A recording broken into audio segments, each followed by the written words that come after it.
All of the recent coaching carousel movement has me reflecting on how drastically the perception of a, quote, good hire has changed over the past decade. Who would you rank as some of the most overrated and underrated head coaching hires in the post-BCS era? Also, sorry, ACC boys, but Tom is my favorite.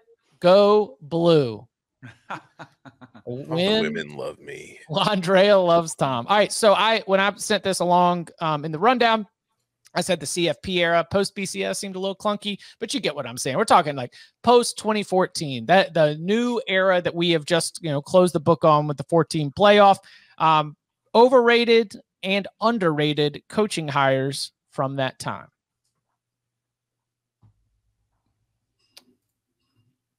I mean, can you say Lance Leipold is underrated at this point?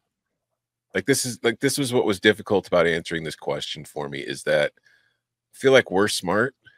So we recognize the underrated guys and kind of hype them up.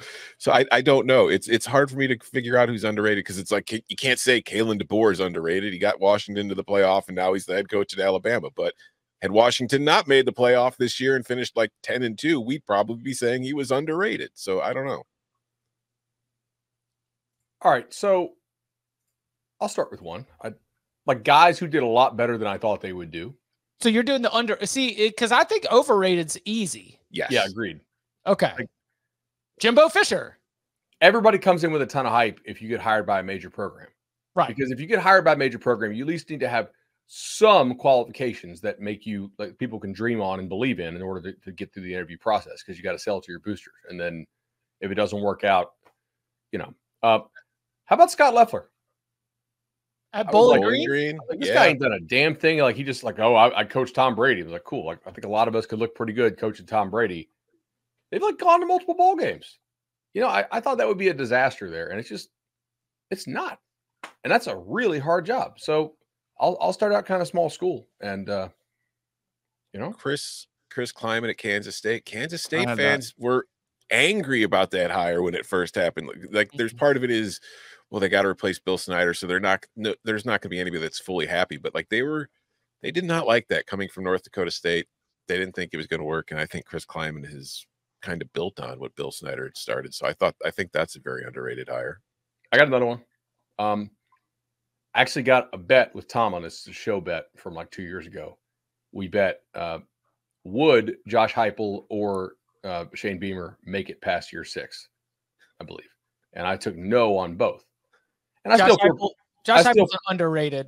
You could argue they're both underrated. Like, was Josh Heupel their first choice? No. Was he their second, third, or fourth choice? Almost certainly not either.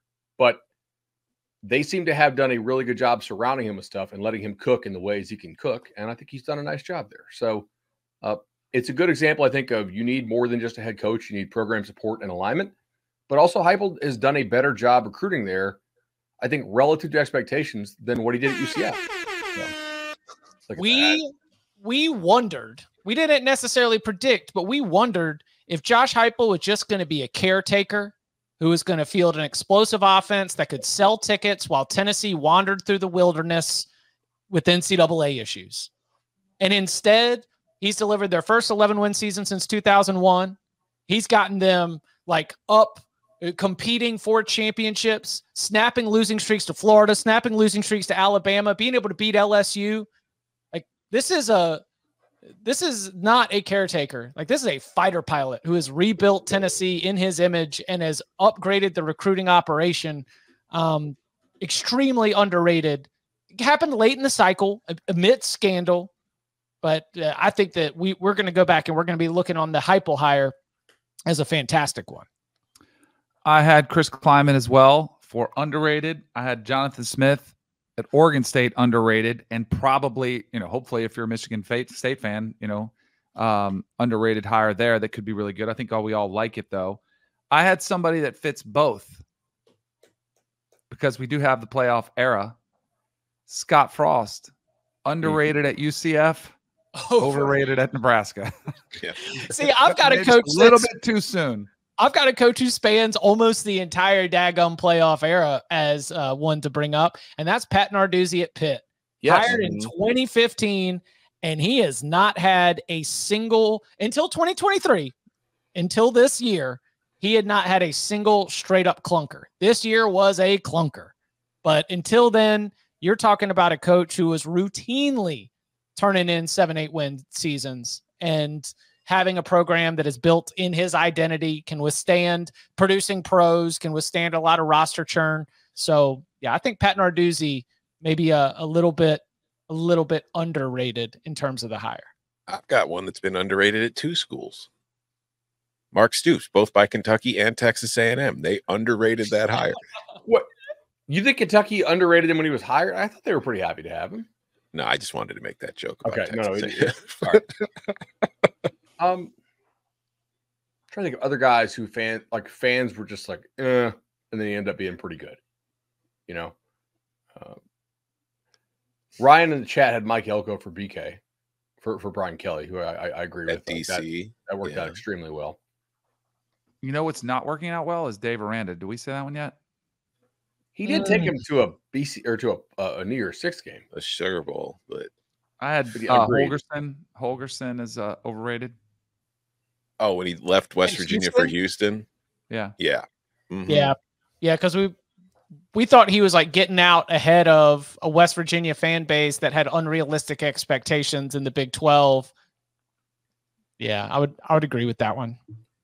I think PJ Fleck, overrated or underrated? Under at both. I'd say under. I mean, he's done a decent job. They go to bowl games more often than not. I guess we have to start judging some of these West teams on what it's going to be like when, you know. Oh, I think Brett Bielema at Illinois is underrated. I wasn't going to say it. Going back to Fleck, I think there was some overrating when they hired him because of what he was coming off of at Western Michigan. And I think that now they've been so kind of consistent in what they do that it's kind of taken for granted. So you could probably argue both sides of PJ Fleck thing. And I also think that just because of his personality, he's kind of a polarizing figure to many people. When Jed Fish arrived at Arizona, I think that was an underrated good hire that we did not necessarily circle and have high expectations for. I'm 100% guilty of that, yes. And I think that when Kevin Sumlin arrived at Arizona, we overrated the hire because he was Kevin Sumlin coming off Texas A&M. And we were like, hey, well, but at Arizona, he'll be able to make it work. Because remember, Rich Rod left under circumstances that were not exactly on-field related. And so, you know, then you go to Kevin Sumlin. Like, this is a great landing spot for him. Almost like we were saying he was going to be Bo Nix before Bo Nix.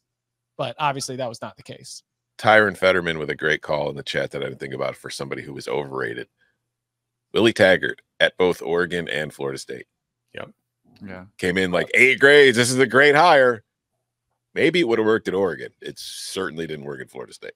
So for whatever reason, and I have my theories on this, in large part, that 2018 hiring cycle was a freaking disaster. And that was the first year of the early signing period. And the way we used to do things was like you would try to, like if you're a new coach, you would try to load up a big class. That was pre-portal.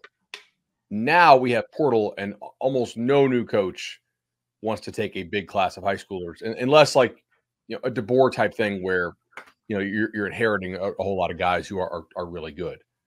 So yeah, I wonder how some of the, like, I mean, some of these bombed in a major way, like a lot of them. Chad Morris, Willie Taggart. There was a couple more, and I think a lot of it was the attrition rates they had on those first full class. It was like 70 or 80% after 2 years in some cases, which is kind of, that's not normal. Eli Drinkwitz at Missouri. He had 1 year as a head coach at App State and gets hired away by Mizzou. Yeah. That's I underrated. I remember rooting for him, but that's just because, you know, Barton was around and we had created the myth of the alpha nerd, the guy who can crush it on the chalkboard but still stuff you in a locker. Some of these guys too, I think it's I don't too. buy that. I see some people putting Alex Golesh at USF, phenomenal first year. Even David Braun, phenomenal first year. But I think it's too early to say. I mean, clearly they've been underrated to this point, but you do have to sustain it a little bit, right, before they can. Mm-hmm. Jeremy Pruitt at Tennessee. Like, Did anybody really have high expectations for that though? That was back in the time when people were still like, "Oh, if you get a guy who's ever like shook hands with Nick Saban, it could work." And speaking of Jeremy Pruitt at Tennessee, I'd say Greg Schiano's rehire at Rutgers has been somewhat underrated. I mean, they're still he did they were hell of a job. Yeah, Rutgers.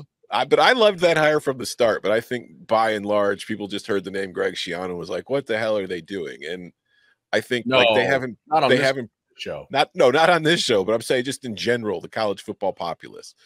And I just feel like they haven't broken through yet, but they're incrementally improving. And I feel like they are just hitting on a QB away from being a pretty darn good football team. I feel like there's a category that's different than overrated, which is like spectacularly bad, like would have been the worst hires. Because isn't that different almost? I feel like overrated. Brian Emerson at Auburn. Yeah, and that like some people, but I think that was Willie Taggart, Jeff Collins at Georgia Tech, Jeff Collins, yeah, for sure. Chad Morris at Arkansas. Like, there's been some spectacular bad where it just came off. All these guys hired within a 1 or 2 year window, by the way, like right when the early signing period came on. Yeah. Disrespectful. Does Brian Kelly underrated to LSU? Is he getting the proper credit for getting back-to-back 10 wins? Or is he about properly rated? I think he's properly rated. Properly. Yeah, especially because of his longevity. All right, so Herm Edwards, Arizona State was a disaster. Disaster. Mario, Chris Paul, overrated so far. But there are some guys who we knew. Like, I feel like him and Tuberville are two guys you could just put in like this is a bad hire. We can like at Cincinnati. We can call it from the start. These guys are totally washed. Like they don't. Yeah, they're not like Les Miles at Kansas. Right, Les Miles at Kansas. Tuberville at Cincinnati. Herm Edwards to Arizona State. Like, just it's amazing to me. Herm Edwards is like just preaching on ESPN now after what he did to that staff at Arizona State. Like, that's insane.